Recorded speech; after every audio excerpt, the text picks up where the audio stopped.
Y el hombre no puede conocer el nombre de Dios, y por eso en la Biblia no se habla del nombre de Dios. Eso de Yahvé, Jehová, Elohim, son una manera de hablar de él, pero el hombre no puede conocer el nombre de Dios porque si no lo podría dominar. Padre, ¿hay algunas fases o algunas muestras de que una persona presente realmente una posesión demoníaca? Una fuerza descomunal y sobre todo el conocer cosas o lenguajes que nadie le haya enseñado a la persona, ¿no? Okay. Y no cosas como las que de repente se ven en películas. En una ocasión, o en varias, llegan personas, padre, estoy endemoniado, o esta persona tiene el demonio. Y lo que hace uno es tomas agua común y corriente, sin ninguna bendición, la arrojas sobre aquella persona, y si la persona empieza, ¡ah! Sí. ¿Qué significa? Que evidentemente no hay una posesión porque no es agua bendita. Efecto y el placebo. Demonio no es estúpido, ¿no? Claro. Para este tipo de cosas. Y en el caso del primer exorcismo que me tocó hacer, estaba yo en la celebración de la misa, acabamos de terminar, por lo tanto había mucha gente en la iglesia, y entra una muchachita como de unos 16, 17 años, entra corriendo pidiendo ayuda. Y todos los que vimos que entraba ahí, veíamos como que le estaban jalando la falda. Bueno, algo que podía ser extraño. Claro. Y una vez que llega justamente al altar, pierde el conocimiento, se cae y se va la luz. No seas tonto, no seas ingenuo. ¿Para qué andas con muertos y cosas de ese tipo? Cuando la vida se trata más bien de esfuerzo, de lucha, de perdón, de transformación. ¿Por qué quieres arreglar las cosas a la mala? Que alguien te querías enamorar de él y no te respondió. ¡Ahí vas con todo el coraje! Creerás en un solo Dios, dice el primer mandamiento. Sí. Al creer tú en el tipo de brujerías, encantamientos, etcétera, ¿a quién estarías invocando? Uh-huh. Es decir, ¿invocas a Dios para la brujería? ¿Sí o no? Hasta la canción lo dice, no puedes tener dos amores. Sí. Si eres realmente alguien que cree en Dios, vive de acuerdo a eso.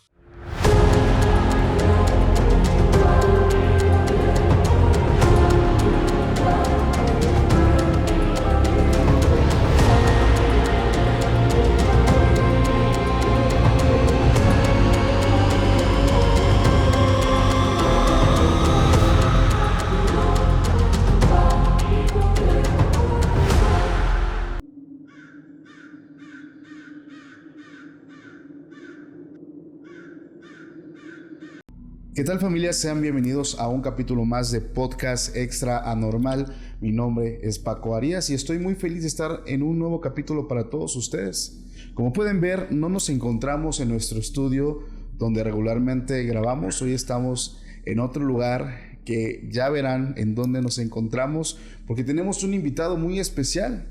Estamos con el padre José de Jesús Aguilar. ¿Cómo está, padre? ¿Qué tal? Muy contento. Gracias por su visita.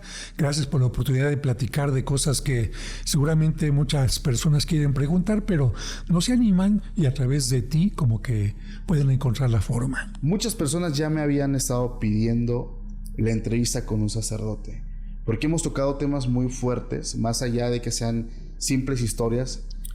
Son relatos de personas que han vivido temas fuertes con temas como brujería, exorcismos, demonios. Y la verdad hoy estoy muy feliz, padre, de tener a un experto como usted, una persona que ha viajado a Roma, que viaja a Roma muy seguido, que está muy empapado de todo esto. Antes de iniciar, padre, me gustaría que por favor, si maneja redes sociales, nos las regale para que la gente pueda visitar su trabajo. Con mucho gusto, casi todas llevan mi nombre en X, antes Twitter, Padre José de Jesús Aguilar, en YouTube también, en Facebook igual y en TikTok también igual. Ok. En Instagram igual. Perfecto, padre. Mire, cuando nosotros hablamos temas santos, temas que tienen que ver con iglesia, muchas veces es muy bonito porque hablamos de milagros, señales y prodigios que vienen por parte de Dios, cosas sobrenaturales. pero muchas veces también hablar de estos temas es un poco complicado, no ver el lado tal vez que a mucha gente no le gusta, o bueno, de este lado les llama mucho la atención, el tema oscuro, el tema que tiene que ver con demonología, demonios, exorcismos. ¿A usted le ha tocado presenciar algo de esto, padre? Pues bueno, enterarme de gente que dice que tuvo una brujería, un hechizo, mucha. Enterarme también de alguien que dice estar poseído o poseída, mucha gente. Ver en realidad a alguien que está poseído o poseída, en mis 44 años de sacerdote, un exorcismo en 43 años. Wow. Y el reciente apenas hace 2 meses, es decir, que en 44 años solamente 2 casos de posesión, y la mayoría de los casos más bien enfermedades psiquiátricas, psicológicas, problemas de culpabilidad, mucha gente que siente culpas por algo, se autocastiga sin darse cuenta, influencia también de las películas, influencia de una cultura muy peculiar, porque fíjate que ahora que decías tú que me ha tocado viajar, fíjate que en el mundo del Islam no creen en la brujería. En el mundo del Islam no existe ningún rito de exorcismo ni nada, y esto llama la atención, como si el demonio actuara únicamente en determinadas partes de la sociedad y en otras partes no. Y yo creo que en gran parte tiene que ver por si se cree o no se cree en este tipo de entidades. Ok, eso me hace pensar, hay una teoría, no está fundamentada obviamente, pero dicen que, por ejemplo, hay partes en el mundo donde hay tipos de demonios que se pueden encontrar en ciertas partes del mundo. Es una teoría que queda abierta. Pero en este sentido, padre, por ejemplo, recuerdo mucho las palabras del padre Gabriel Amor, que él hizo miles y miles y miles de exorcismos, y él siempre decía es que en la mayoría, el 99%, son casos que tienen que ver con un tema psiquiátrico, un tema mental. Pero está ese pequeño porcentaje donde existe la verdadera maldad. Me gustaría, padre, que nos pueda platicar cómo fueron esos casos que usted vivió, cómo ocurre, cómo sucede, y si es como muchas veces la televisión y el cine nos los muestran, realmente tienen fuerza sobrehumana. Hablamos de personas que tienen como un tipo de revelación de misterios, porque hay personas que dicen que una posesión demoníaca, el demonio también te puede dar ese tipo de conocimientos, como hablar en lenguas que no conoces, etcétera. No sé si nos pueda platicar de esto. Sí, bueno, en primer lugar hay que decir lo siguiente. Una posesión demoníaca sería como, para que la gente comprenda, una muchacha que de repente encuentra a un muchacho cautivador, buena voz, buen rostro, buena plática, quizás algún aspecto económico interesante. De alguna manera, ella le abre las puertas de su casa y lo lleva a vivir con ella. Y una vez que ya está dentro de aquella casa, este joven muestra lo que en verdad es. Una persona violenta, un delincuente, un golpeador, una persona que la controla, que no le permite salir, etc. Y por lo tanto, ella ya no tiene la posibilidad de sacar a esta persona en una forma personal. Ante la fuerza del otro, ya no puede hacerlo en forma personal. Claro. Que necesitará que venga alguien a ayudarle, pero para que alguien venga a ayudarle, necesita ella pedir ayuda. Okay. Lo mismo sucede en el caso del demonio. El demonio no va a entrar sobre una persona que no lo ha invitado, que no le ha abierto la casa. Y con esto tiramos estas teorías donde el demonio se mete donde quiere, cuando quiere. No, evidentemente que no. ¿Cómo es que la gente puede invocar al demonio para una posesión profunda directamente? Es decir, a través de un pacto con él, a través de lo que se llaman las misas negras o algo así. Y en el caso en que no hay una posesión, sino hay más bien una influencia es cuando la gente lo invoca indirectamente, como con el culto a la Santa Muerte, a San Malverde, la brujería y este tipo de cosas, ¿no? Porque para supuestamente hacer brujería, Dios no te va a permitir que hagas algo malo. Eso. ¿A quién tienes que acudir? Claro. Tienes que acudir a alguien negativo que te ayude a hacer cosas negativas. Y entonces aquí viene ya la posesión, y la primera cosa que hace el demonio para que una gente no pida ayuda es que se sienta culpable de que está poseída. Okay. Que se sienta culpable de haber hecho algo malo. ¿Y cómo voy yo a decirle a los demás que invité al demonio a mi vida? Me lo merezco, ¿no? Eso me da vergüenza. Sí. Entonces, por esa razón, mucha gente no acude. Finalmente, cuando se dan cuenta y caen en un acto de humildad para reconocer lo que ha pasado, el demonio es muy hábil y entonces empieza a tratar de evitar que la persona hable. Okay. Por esta razón, cuando tú vas a hacer un rito y la persona quiere pedir ayuda, lo que el demonio hace es que no permita que entiendas lo que la persona está queriendo decir. Por ejemplo, ayúdenme, quiere decir la persona, y lo que tú escuchas es... Es decir, el demonio está impidiendo a la persona que pida ayuda. Y en esos casos tú tienes que estar muy atento, porque no puedes adivinar. Claro. No puedes adivinar lo que la otra persona está pidiendo. Es como, regresando al caso de la muchacha, como si yo quisiera entrar a la casa de esa persona sin tener el permiso para hacerlo. Claro. Sería eso un allanamiento de morada. Claro, nosotros siempre hemos mencionado la parte de que muchas veces las personas abren esas puertas inconscientemente y el demonio entra y llega alguien más a sacarlo, a decir como, ¿tú por qué me sacas? ¿No? Si ella fue la que me autorizó a entrar, ella fue la que me abrió la puerta. Padre, ¿hay algunas fases o algunas muestras de que una persona presente realmente una posesión demoníaca? ¿Realmente existe algo que sea un tipo de diferenciador y no sea como ataques epilépticos, un tema más psicológico, sino que ya sea como algo que sea un poquito más certero, que la persona sí tenga un tema de posesión? Porque allá afuera hay muchas personas que me han contactado diciendo, Paco, tengo un familiar poseído, mi hermano, mi hijo, pero muchas veces no es una posesión. Fíjate que es muy interesante esto que me dices, y qué bueno que tratas el tema, porque como te dije hace un momento, en lugares donde no se cree en el demonio, evidentemente no se le invoca, no se tienen este tipo de razonamientos. Mi hijo es muy travieso porque tiene un chamuco, sáquele al chamuco. Mi esposo es bien borracho porque tiene al chamuco. Sí. El muchacho se droga porque tiene al chamuco. Y claro, la gente en estos casos, al hacer un diagnóstico equivocado, toman una solución equivocada. Es como si yo tuviera diarrea y me dieran una enfermedad una medicina para el cáncer, ¿no? Claro. Entonces, en este caso, evidentemente, no es correcto buscar un exorcismo cuando la persona no está poseída. Es correcto. ¿Cómo saberlo? Vuelvo a insistir, algo que seguramente tú ya habrás dicho en algunos programas. Cuando llega una persona, no puedes inmediatamente decir que está poseída o no. Se tiene que hacer un análisis para hacer un diagnóstico. Y por esta razón hay sacerdotes exorcistas, no porque sean los únicos que puedan exorcizar. Cualquier sacerdote puede exorcizar. Porque en algunos lugares el obispo pone a algún sacerdote específicamente para que no tenga una parroquia con tanto trabajo, con tanta responsabilidades, que cuando llegue un caso así no lo pueda atender adecuadamente. Claro. Un sacerdote exorcista tiene que tener el tiempo para escuchar a las personas, para tener 1 o 2 sesiones, para tener también relación con los psicólogos o psiquiatras indicados, y después de esto tener ya un diagnóstico concreto.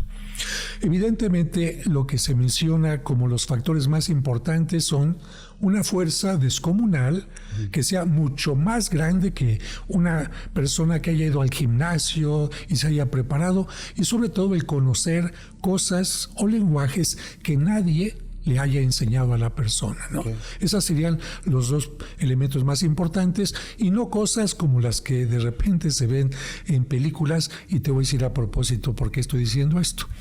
En una ocasión, o en varias, llegan personas, padre, estoy endemoniado, o esta persona tiene el demonio. Y lo que hace uno es, tomas agua común y corriente, sin ninguna bendición, la arrojas sobre aquella persona, y si la persona empieza, ¡ah! Sí. ¿Qué significa? que evidentemente no hay una posesión porque no es agua bendita. Efecto y el placebo. demonio no es estúpido, ¿no? Claro. Para este tipo de cosas. Entonces, así es como vas descubriendo cosas. Pero hay otras cosas que sí te hacen pensar si podría ser alguna cuestión parapsicológica, el poder de alguna persona para mover cosas, porque las personas también pueden tener este poder, claro, y no puede ser el demonio únicamente, ¿no? Y en el caso del primer exorcismo que me tocó hacer, estaba yo en la celebración de la misa, acabamos de terminar, por lo tanto había mucha gente en la iglesia, y entra una muchachita como de unos 16, 17 años, no recuerdo exactamente la edad, porque eso fue en 1984, okay. Entra corriendo, pidiendo ayuda.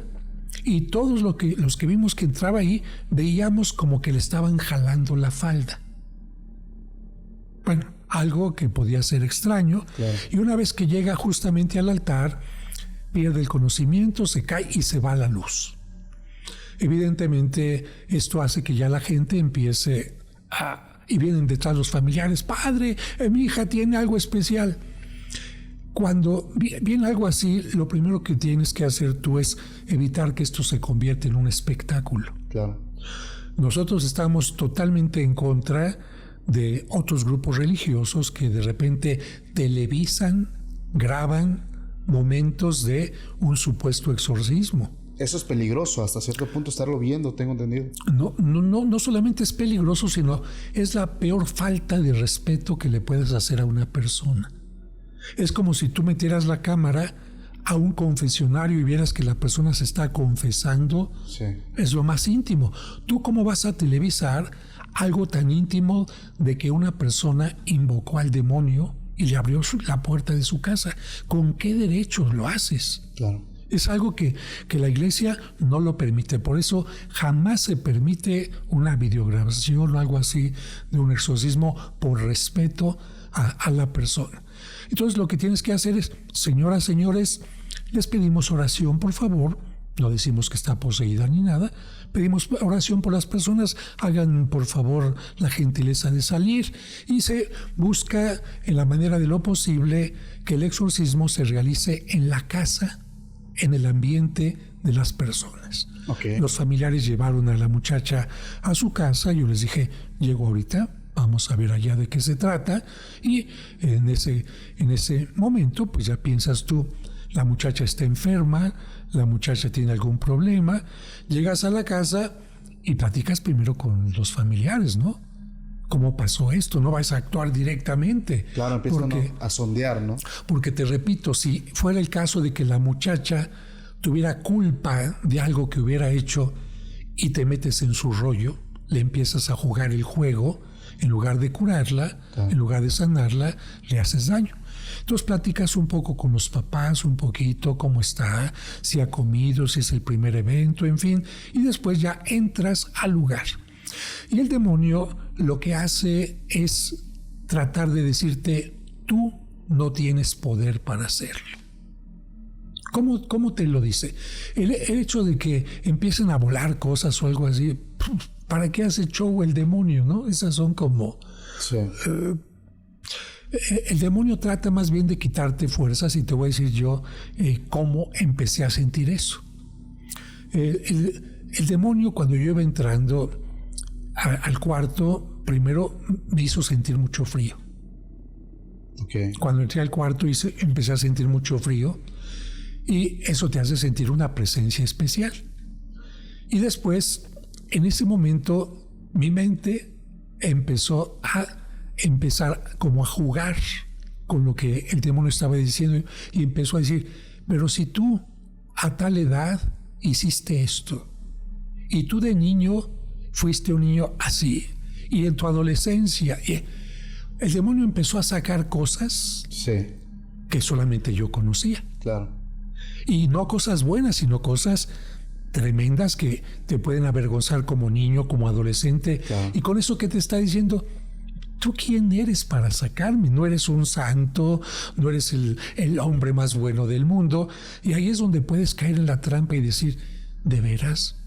Si yo no soy bueno, perfecto, ¿cómo puedo sacar al demonio? Y ahí es donde un exorcista tiene que estar preparado para entender algo.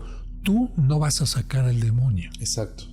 Tú eres un instrumento de Dios, pero el que saca al demonio es Dios. Por eso el ritual lo que hace es la invocación primero de Dios Padre, Hijo y Espíritu Santo. Tú dices, vengo en nombre de estos. Después la invocación de los ángeles y de los espíritus, los santos, la Virgen María, para decir, y no vengo solo. Vengo acompañado y por lo tanto tengo esta fuerza y este poder.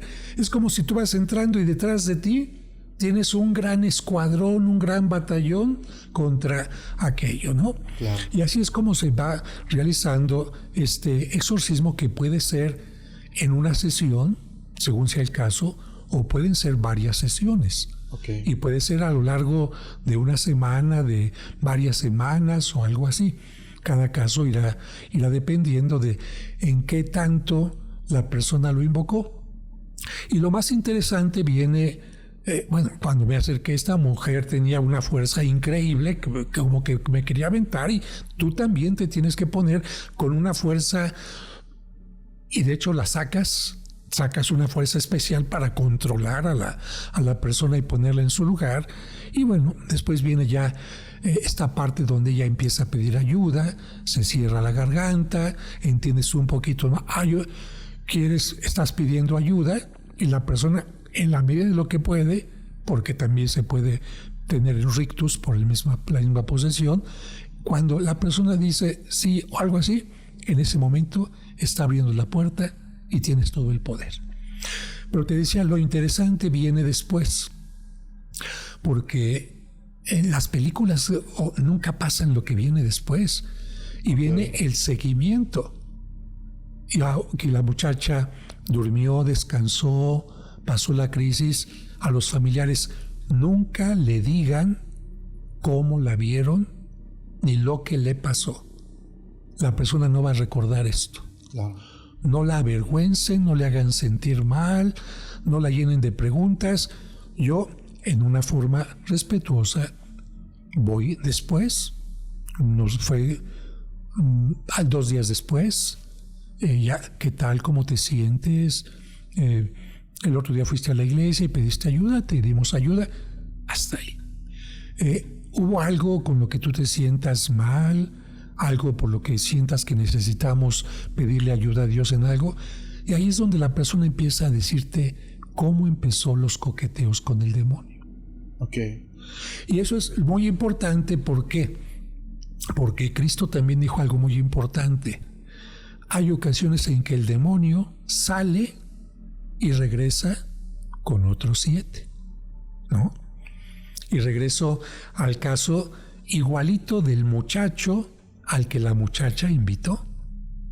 ¿Tú crees que alguien que ha estado acostumbrado a estar de vividor en la casa de una muchacha y que la ha controlado y todo, se va a ir tan fácilmente? Va a ser su lucha, ¿no? Por regresar. Exactamente, va a ser su lucha por regresar, y con una serenata y con flores. El demonio también va a tener su forma hermosa. Oye, yo te puedo ayudar a conseguir este novio. Oye, yo te puedo... Es decir, el demonio, y aquí te quiero insistir también algo muy importante, el demonio, la gente cómo acostumbra imaginárselo. Ok. Con cuernos, con cara de quién sabe qué es. Cara de chivo. No, hay que recordar que Luzbel es el ángel más bello. Sí. Y el demonio, ¿cómo se te presenta? Como el alma más pura, más encantadora, más agradable, para ofrecerte lo mejor. Y así es como mucha gente lamentablemente cae en esto. Y permíteme para que concluya. Y entonces a esta muchacha que se le recomienda mucha oración, mantente firme en tus valores, comulga constantemente, y de esta manera vas a hacer que el demonio no te vuelva a molestar. Ok, es cuidar la casa, ¿no? Como bien dicen, nosotros hemos platicado esa parte porque está escrito, ¿no? Que el demonio se va y regresa. O sea, la persona puede estar peor a como estaba. Padre, yo tengo una duda. Tengo entendido, y tal vez me estoy equivocando, que al momento de hacer un rito de exorcismo, hay unas oraciones que se llegan a ocupar que no están en la Biblia, que son libros especiales, que son oraciones muy, muy especiales acompañado de algún tipo de aceite especial que se ocupa. ¿No es así? De hecho, el ritual se puede encontrar lamentablemente, digo lamentablemente porque mucha gente lo ocupa en forma equivocada. Sí. El ritual incluso está en internet. Okay. Y es simplemente la invocación a la Trinidad, a los ángeles, a los santos. Es todo. Okay. Y la orden sale de ahí. La autoridad. Mira, evidentemente que el aceite, la sal, el agua pueden servir. Pero te insisto esto porque no se trata de magia. Claro. En la magia, como que es importante, y tome la veladora y póngale diamantina y déjela solear en la luna llena y póngale quién sabe qué. Este tipo de cosas donde parecen más bien los objetos los que tienen el poder y se le resta el poder a Dios. Claro. Aquí es la palabra de Dios. Sí. Las lecturas de la Biblia, que son los evangelios, donde se habla de que Cristo domina al demonio, y la certeza de que tenemos el poder para sacar a la persona. Y por eso te decía, cuidado, porque muchas personas se enteran de estos rituales y de repente te enteras que brujos, chamanes, gente que incluso anuncia en televisión ya casi su canal diciendo que son angelólogos, que tienen poderes. Y eso es muy, muy peligroso porque en este caso ellos están, ¿cómo te diré?, abriendo la casa para que el propio demonio entre en ellos. Sí, hay muchos casos, padre, de personas que han recurrido a estas otras personas por X o Y situación y ellos empiezan a decir, es que después de que me hicieron esto a favor mío, como una limpia o algo, empecé a ver cosas, empecé a sentir cosas. Entonces, hay una pregunta que tengo, pero antes de eso, no quiero perder el hilo.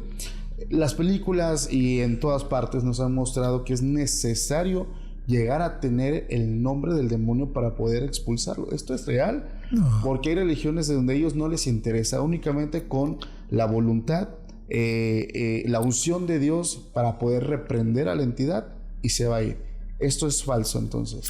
Es falso. ¿De dónde sacan esta idea? Hay que también ir a la parte antropológica. En las culturas de Oriente y también yo creo que en las occidentales, darle el nombre a una persona, ¿qué significa?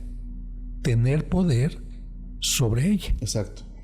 Por eso en la Biblia al hombre se le dice, tú le das el nombre a la mujer. Y eso significa que tienes poder sobre ella en el libro del Génesis. Sí. Y el hombre les puso nombre a los animales. ¿Qué significa? Tienes poder sobre ellos. Okay. Y el hombre no puede conocer el nombre de Dios. Y por eso en la Biblia no se habla del nombre de Dios. Eso de Yahvé, Jehová, Elohim, son una manera de hablar de él, pero el hombre no puede conocer el nombre de Dios porque si no lo podría dominar. Claro. Bajo este pensamiento antropológico, algunas personas piensan, si conozco el nombre del demonio, ya al conocerlo, ya lo puedo dominar. Pero evidentemente que este es un pensamiento. Yo, mira, regresando al caso de la muchacha que invitó al muchacho, yo no necesito saber cómo se llama el desgraciado, si soy el policía judicial o el hermano de la muchacha o el papá, para sacarlo de ahí. Yo te saco aquí, desgraciado, que ni conozco tu nombre, pero yo aquí te saco, ¿no? Claro.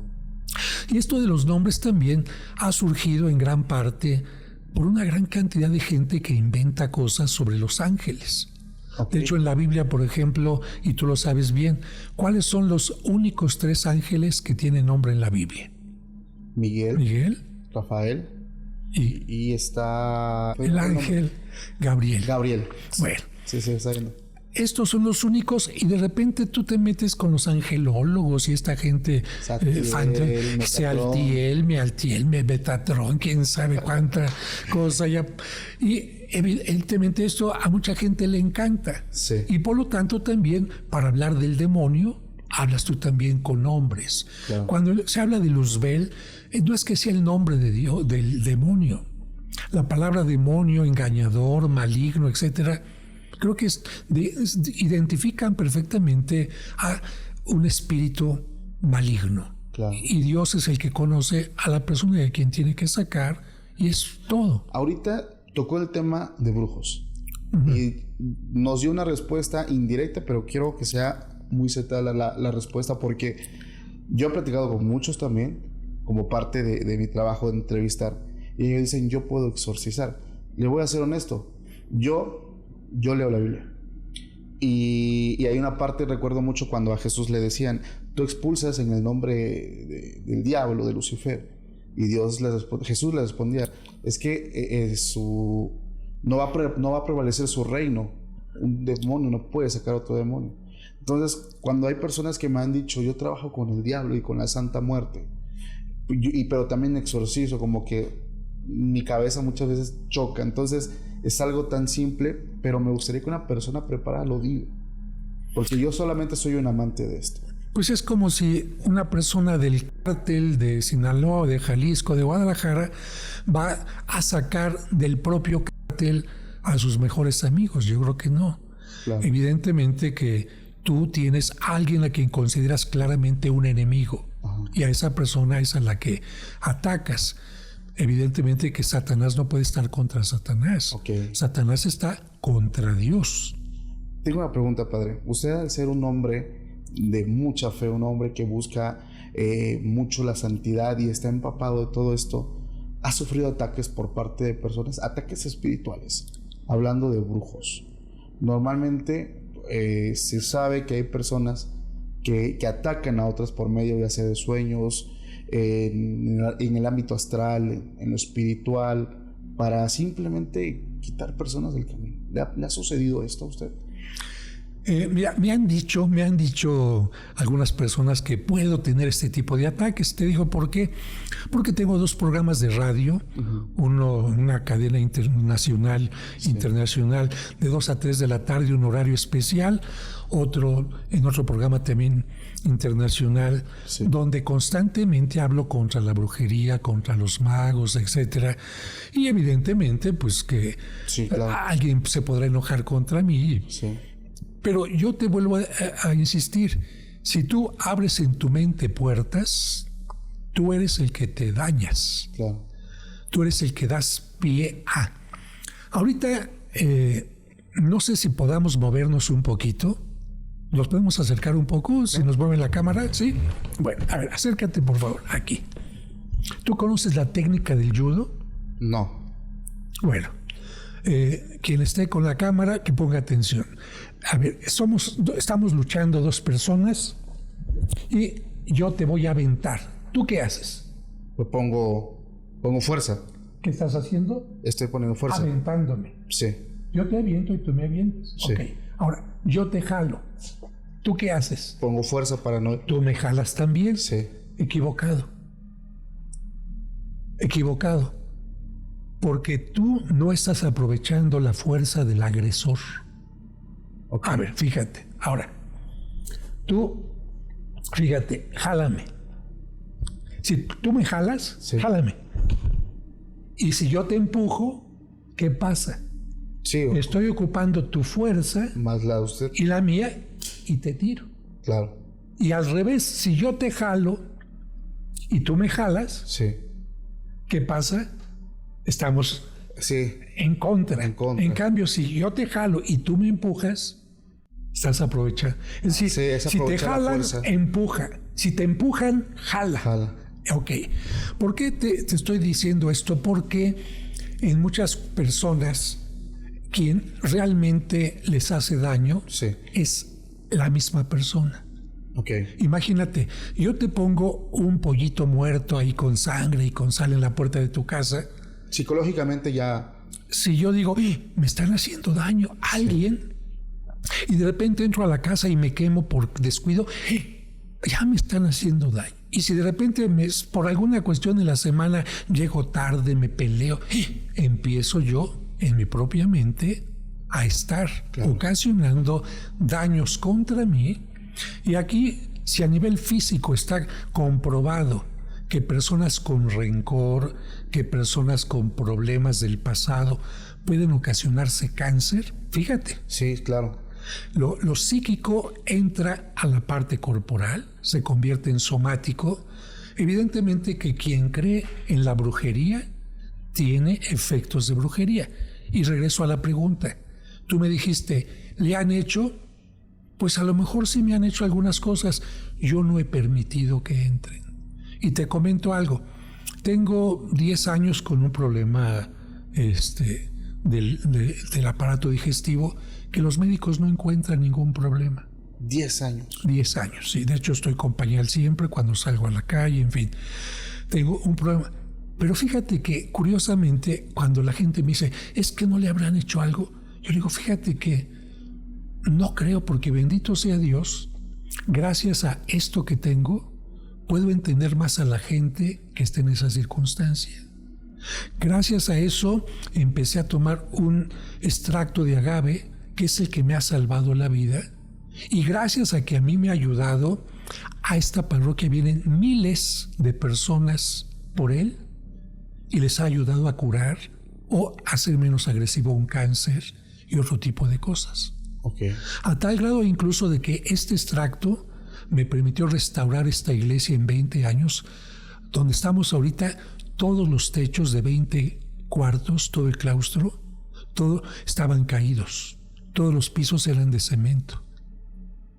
Wow. Yo digo, pues sí, esto no me lo puede haber ocasionado. No parece maldición. Al contrario. Bendición. Al contrario, parece una bendición. Y yo te digo esto porque seguramente hay personas que en su vida de repente se encontrarán con algún momento negativo, sí, que algún proyecto no les sale, que parece que están salados. Y yo lo que les digo, depende de cómo quieras ver eso. Okay. Si en tu mente quieres ver eso como brujería, como eso, cuidado, porque vas a empezar a ir con el chamán, con el brujo, con el santero, y vas a caer en una cadena de la que después no te vas a liberar. Eso me hace pensar una pregunta para usted, padre. ¿Usted cree en la brujería? Como te digo, no necesito creer para saber que hay brujos. Ajá, pero... Gente que tengan poder. Ajá, para poder hacer un mal, no sé, poner una enfermedad, acabar con una familia, que una persona pase a mejor vida. Yo te diría, el brujo, si se alía con Satanás, uh-huh, y la persona está débil en su fe, y la persona cree así, los tres hacen el trabajo. Okay. Si una persona quiere aliarse con Satanás, pero la persona a la que quieren atacar, sí, está firme en su fe, no pueden. No pueden. De hecho, seguramente tú has ido a algunos bautismos. Sí. El primer signo que se hace sobre el bautizado, quien se está bautizando, es la señal de la cruz, sí, para indicar que vas a seguir a Cristo, ¿no? ¿Como un microexorcismo? En tus ideales y todo. ¿Cuál es el segundo signo del bautismo? Antes del agua. A ver, quienes están viendo este canal, a ver, piénsenle, a ver, porque a veces van a los bautizos y ni siquiera saben qué. Son padrinos, ¿no? Todo y no saben. Y te doy una ayudadita. ¿Te gusta el box o has visto alguna vez el box? Sí, claro. ¿Has visto cuando alguien se raja de la frente? Ajá. ¿Qué le ponen para que siga la pelea y no siga sangrando? Les ponen como pomadas y les limpian con gasas o algo así. Pomada, bueno, le limpian, sí, pero le ponen vaselina. Ajá. ¿Para qué impide? Pero fíjate, si yo soy tramposo, no voy a poner nada más lo permitido de vaselina. Claro. Voy a poner una buena untada, ¿para qué? Resbale. El golpe va, ¡paz! Sí. Eso, ¿quiénes lo inventaron? Es poner aceite en la lucha. Los griegos. Ok.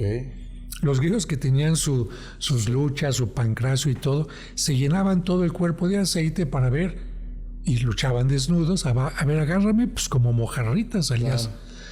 Por esta razón, en el bautismo, el segundo signo, en la antigüedad, era poner aceite, óleo santo, en el pecho y en la espalda. Ahora, como son niños, nada más les ponen poquitito y la gente ni cuenta se da. Es algo muy representativo, padre. Pero esta oración, como tú dijiste hace un ratito, es un preexorcismo. Sí. Y la oración dice, para que sea tuya la fuerza de Cristo el Salvador. Esto impide que el demonio te ataque si tú no le abres la puerta. Quiero decir con esto que todo bautizado tiene una coraza especial para que el demonio no entre. Claro, si tú le abres la puerta, claro. Pues ahí sí. Platicando de abrir la puerta, padre, ¿usted considera que, por ejemplo, está mal llamado, pero así se le conoce, jugar, porque no es un juego, jugar la Ouija, forma parte de estos ritos para abrir la puerta? El tema de contactar con espíritus, entidades que no conoces, jugar con fuego. Recibes una llamada telefónica y te dicen: hola, ¿qué tal? Soy tu tía, ¿me podrías prestar tanto dinero? ¿Qué? ¿Tú cómo sabes que es tu tía? Claro. ¿Cómo sabes? ¿Cómo podrías saber que realmente es tu tía? Si me llega a decir algo tal vez muy personal de cómo está tu abuelita, fulanita de tal, ¿no? O sea, que me empieza a dar a lo mejor información muy, muy personal. Pues podría ser, pero estaría actualmente si vas al banco o a algún lugar, ¿qué te piden? Identificación. Ok. Estamos en la palabra concreta. Estamos en una sesión espiritista que es la Ouija. La Ouija, ¿cómo surge? Como una sesión espiritista, era una mesa de madera con un vaso, una copa así, y ponían las letras, el abecedario, para que el muerto hablara. Sí. Porque no podemos escuchar al muerto. ¿Quién sabe por qué? Si supuestamente tenemos comunicación, pues ¿por qué no hablan? Pero bueno. Claro. Entonces lo primero que tenemos que hacer es preguntar: ¿hay un muerto en la sala? Y entonces, sí, tampoco se mueve la tablita sola, hay que moverla. Bueno, pobres muertos que ni hablan ni se mueven, pero bueno. Entonces, ahí están. Entonces, ¿hay un muerto en la sala? Sí. Comenzamos con las preguntas. Ajá. Y a deletrear. Ahí va el muerto a deletrear. Y esto y lo otro. Y supuestamente el muerto está hablando. Hasta que ya se cansa el muerto y el muerto dice: ya. Ya se acabó, ¿no? El nombre de Ouija viene en francés y en alemán. Oui es sí. Si está el muerto en la sala, sí. O ya en alemán también es sí, ¿no? Aquí, entonces, vamos a suponer, ya iniciamos la sesión espiritista. Hay un muerto en la sala, sí. Y ese muerto, podrías decir quién eres: tu papá difunto. Muy bien. ¿Cómo compruebo yo que es mi papá? ¿Cómo me va a mostrar el INE, claro, el difunto? Sí, está complicado. Entonces, ahí, curiosamente, el demonio es el que puede estar diciendo que es tu papá. Es que ellos sí conocen tu pasado. El demonio es el que puede decir que es tu papá y entonces ya te atrapó. Por eso una Ouija es abrirle la puerta a un espíritu, sí, en este caso a un muerto, dicen algunos, otros claramente es el demonio el que utiliza ese juego, o el tarot también, porque ¿quién le da poder a la persona para que supuestamente lea tus cartas y todo? ¿Qué opinas sobre el tarot, padre? Porque hay gente que dice: no, eso no es brujería, es simplemente barajeo de cartas, así. Pero la cosa es saber, ¿por qué el tarot te puede hablar del pasado y del futuro? ¿Es el papel mágico el que tiene eso? ¿Es la tinta mágica, la imprenta donde hicieron? Supuestamente es la persona que lo maneja, ¿no? Sí. La persona que lo maneja. ¿Y esa persona qué poderes tiene o por qué? Y lo más curioso es que si tú vas con una persona que te lea el tarot un día y más tarde vas con otra y más tarde vas con otra, los resultados son distintos. Cambian. Si yo tengo una enfermedad y voy con un médico y voy con otro y con otro y con otro, el resultado es el mismo. Porque en el caso de si tú vas con un tarot y la gente es muy crédula y se cree lo que le dicen.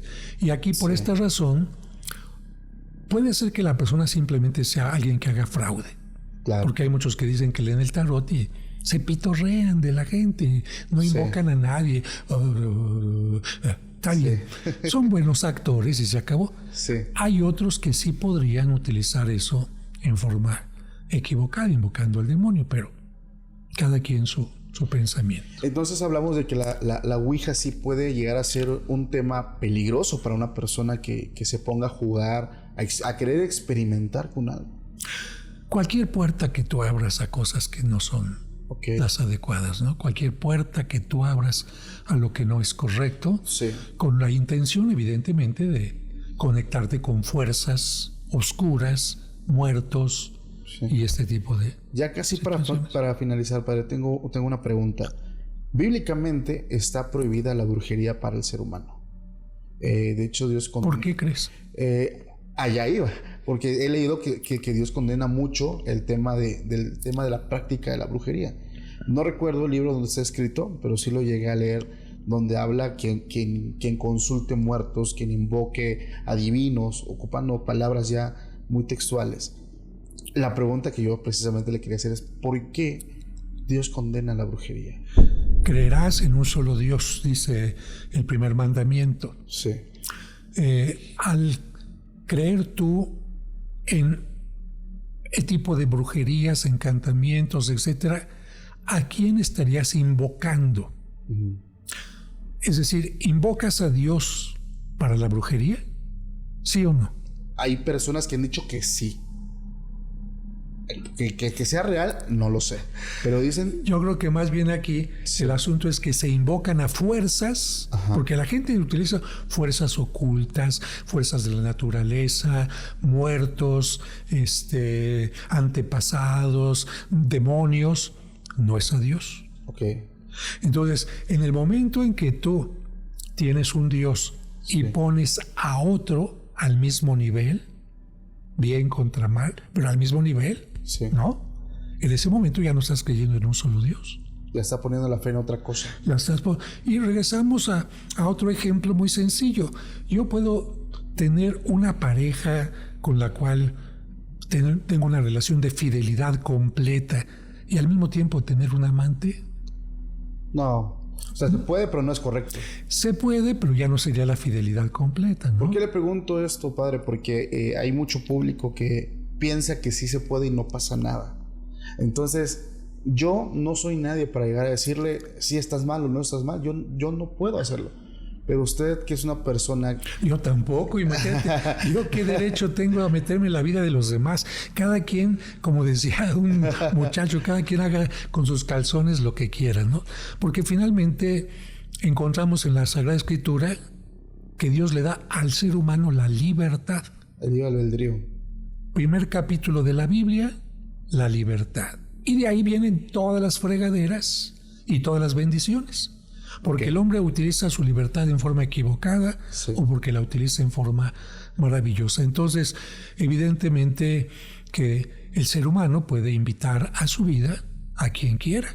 Puede invitar a demonios o puede invitar a espíritus positivos. Sí. Puede invitar en su casa a gente negativa o a gente positiva. ¿Qué le diría yo a esta gente? Pues yo te diría que si quieres el bien, busca el bien.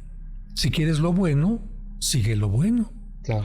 Y en la Biblia se habla sobre todo de valores. Recordarás aquella parábola donde se habla de que un hombre en un terreno encuentra un gran tesoro y va y vende todo lo que tiene. Lo que tenía eran cosas buenas, una casa, un burro, una carreta, en fin, pero el tesoro es más grande. Claro. Entonces, en la Biblia se nos enseña: no pierdas lo más importante por algo que no valga la pena. No te dejes engañar perdiendo lo que es más importante, perdiendo tu vida, tu tranquilidad, tu paz, etc. Entonces, cuando en el libro de Levítico se dice, no lo dice así, yo lo diría: no seas tonto, no seas ingenuo. ¿Para qué andas con muertos y cosas de ese tipo? Cuando en la vida se trata más bien de esfuerzo, de lucha, de perdón, de transformación. ¿Por qué quieres arreglar las cosas a la mala? Que alguien te querías enamorar de él y no te respondió, ahí vas con todo el coraje. Sí. ¿Quién se está dañando? Te estás dañando. Deja fluir la vida. Okay. Que alguien te ofendió, pues... ¿Y quién está cargando el rencor? Pues el otro está mal, pues bueno, pon límites, pero ¿para qué andas con este coraje, esta agresión? Porque en el fondo en la brujería está una insatisfacción o un coraje, un deseo de venganza. Y es como si a mí me pica un alacrán y en lugar de sacarme el veneno, me lo guardo y lo gozo. Pues bueno, claro, uno dice, pobre gente, ¿no? Pero... Sí. Entonces tú me decías, usted que tiene autoridad, dígales lo que tienen que hacer. No, pues, no, qué padre, nadie, ni el Papa puede decirle a la gente, claro, lo que tiene que hacer. Lo que sí les diría es que hasta la canción lo dice, no puedes tener dos amores. Sí. Si eres realmente alguien que cree en Dios, vive de acuerdo a eso. Hay una controversia, padre, porque hay personas, y leyendo por ahí algunos libros, la magia en general llega a los hombres por medio de los ángeles caídos, los famosos demonios. El hombre no tenía la capacidad de tener el conocimiento de hierbas, de esto, del otro, vudú, hacer, o sea, tiene un origen este conocimiento, y lo hemos hablado. Esto es real, ¿vale? Porque esto, al de ser así, entonces hablamos que allá arriba puede haber magia, o puede existir la magia, hablando de que mira, el conocimiento. Lo que me dices es como si un día yo quiero hacerle daño a alguien y se me aparece el demonio. Ajá. Y entonces agarra un perol y ponle esto y hierbas de sapo y quién sabe qué.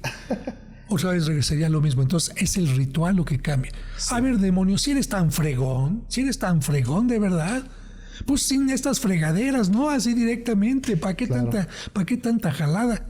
Ah, no, tienes que hacerlo así. Ay, demonio, así ya no creo en ti, ¿no? Así ya no creo en ti con tanta cháchara.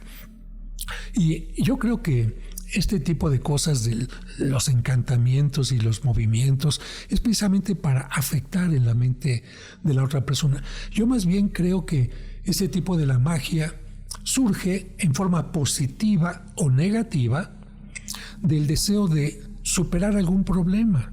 Sí. Por ejemplo, la gente de repente quiso saber cómo comer la carne que no supiera tan fea cruda y la acercó al fuego por error, etc. Y ahí vino una magia en sentido positivo. ¿Sí? La gente convirtió la arena con calor en vidrio, la gente convirtió esto y aquello y la música.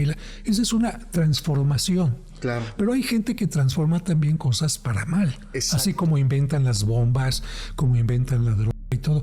Pero ahí no bajó un demonio a decirle a la gente las cosas. ¿Fue la maldad del hombre? Fue la maldad. Y esta magia negativa surge para un asunto de remedio, para remediar mi coraje, para remediar mi impotencia de que no se enamora de mí, para... Sí. El hombre trata de responder a sus necesidades. Claro. Puede hacerlo en una forma más sabia, sí, o menos sabia. Tremenda plática nos aventamos, padre. La verdad, es importante muchas veces conocer ese tipo de cuestiones que usted nos comenta para poder entender muchas cosas, porque allá afuera la gente pues muchas veces no están conscientes de lo que sucede, y la palabra dice muchas veces mi pueblo perece por falta de conocimiento, hablando de que hay un sincretismo muy grande en México y en todo el mundo, ¿no? Entonces hay una mezcla de muchísimas cosas. Pero fíjate que no es la falta de conocimiento, porque actualmente los jóvenes tienen muchos conocimientos. Claro. Lo que pasa es que no se saben utilizar. Exacto. Lo que falta es la sabiduría.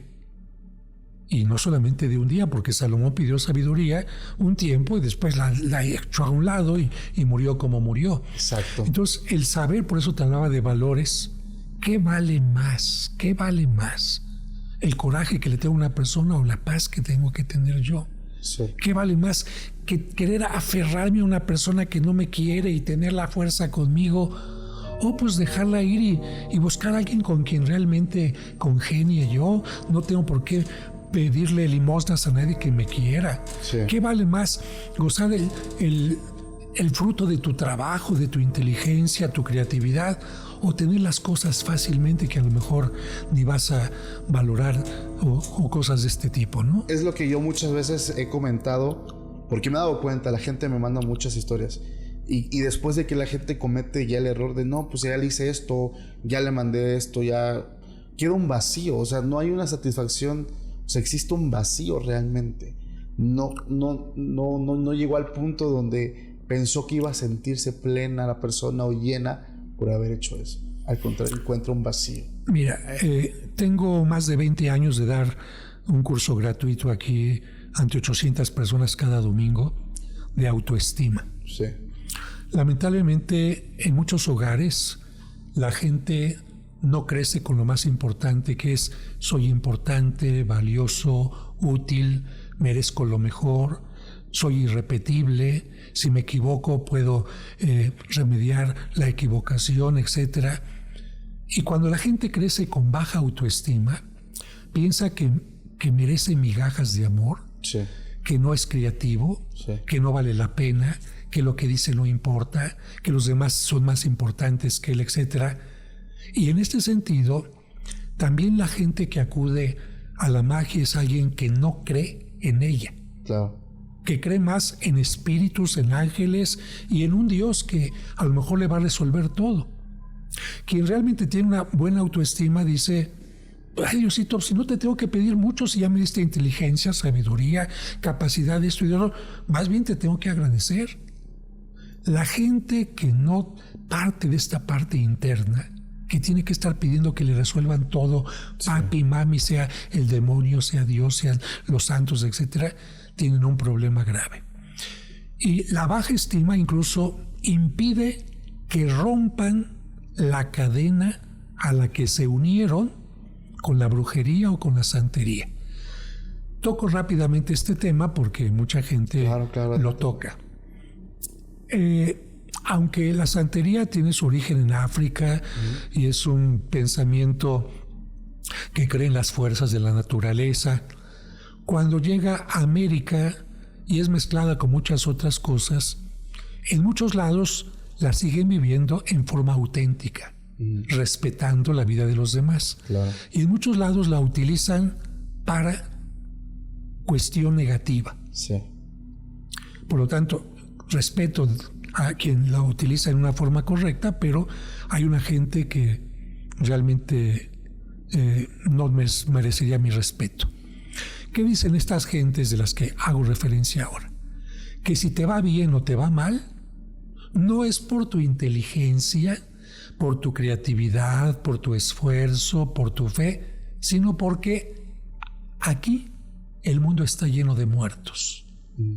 Aquí junto a ti, ahí, junto al camarógrafo, allá. Y hay muertos buenos y muertos malos. Sí. Trabajan con muertos. ¿Y qué pasa?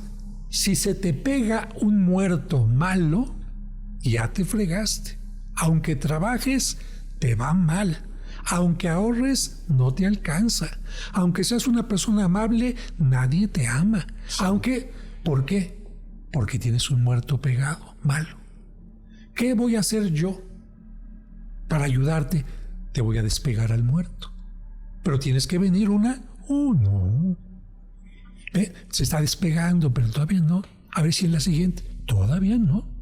¿Qué crees? Se volvió a afianzar. Necesitamos hacer más sacrificios y esto y eso. Entonces la gente va pensando que es el muerto el que le está... Y si a una gente le va muy bien, ¿por qué crees que le está yendo muy bien? Porque tiene un muerto bueno pegado. Claro. Entonces, claro, yo te puedo decir: oye, qué bueno que te va. Su amiga, usted que viene acompañando al del problema, ¿no quiere que le haga algo? No, yo estoy bien. Ah, pero lo que estoy viendo es que usted tiene un muerto bueno, bien afianzado. Oiga, pero como que veo que se le está aflojando tantito, ¿eh? Ahí usted sí lo deja ir, ¿eh? Entonces, ¿qué voy a hacer? Venga conmigo. Sí. Entonces, ¿qué es lo que pasa cuando la gente llega a un momento: padre, llevo años con esta persona y me dice que si dejo de ir, o me afloja o me desafloja esto, y tengo miedo? Y la gente no se anima a cortar y decir: ¿por qué? Porque si dejo de ir... Miedo. Y lo mismo pasa con los que siguen el culto a la llamada Santa Muerte. Eso le iba yo a preguntar. ¿Qué opina usted de ese culto?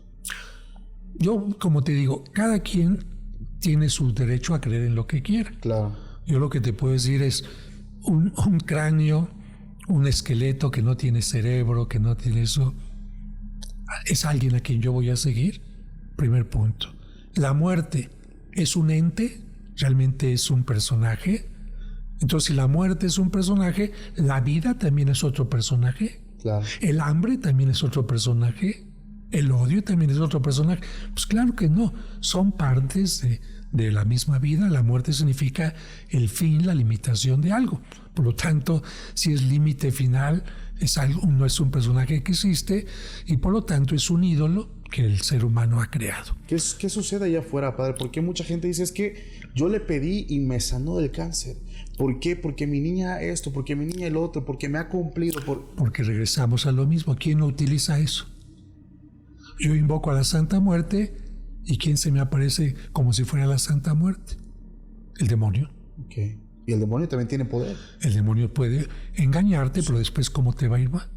Y la gente que, vamos a suponer, invocó a la muerte sin darse cuenta al demonio, después, es que si me salgo y si me castiga, ahí empezamos otra vez con el problema. Sí. Y por miedo no rompen con esta cadena.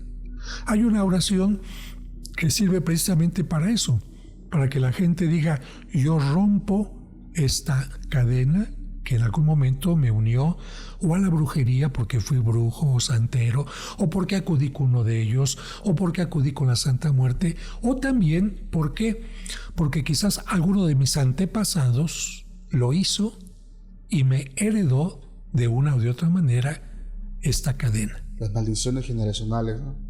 Pues no es que tu abuelito te haya querido maldecir, sino que a lo mejor algo que hizo pues te afectó, como si tus papás tuvieron SIDA y de repente en un momento determinado tuvieron relaciones y te lo contagiaron. Pues no es que te hayan maldecido, fue una consecuencia, una repercusión, ¿no? Sí. Tremenda plática nos aventamos, padre. Le agradezco muchísimo su tiempo. Gracias por prestarnos su lugar donde nos encontramos. Me gustaría que nos vuelva a repetir sus redes sociales para aquellos que quieran conocer su trabajo, para quienes quieran conocer lo que está haciendo, las pláticas, los cursos que da, por favor. Sí, con mucho gusto. Bueno, aquí en la parroquia doy los 2 cursos de psicología, el de autoestima, que son 8 sesiones, totalmente gratuito, y el de tanatología, que ayuda a superar cualquier pérdida también. Doy otras clases en distintos lugares de arte, pero esos son. La red más importante que tengo es la de YouTube, que tengo 1.500.000 seguidores, un poquito más, además de las otras donde hay material constante de formación cristiana y temas de distintos tipos. Twitter, Facebook, Instagram, etcétera, siempre Padre José de Jesús Aguilar. Y bueno, yo te agradezco a ti esto y les comento a quienes están viendo esta plática que la tuvimos que hacer más corta porque hubo algunos imprevistos, pero yo siempre de la mejor manera. A veces estoy un poco nervioso por tener que cumplir tantas cosas, pero siempre bienvenido y espero que sirva de ayuda. Claro que sí, padre. Muchas gracias nuevamente.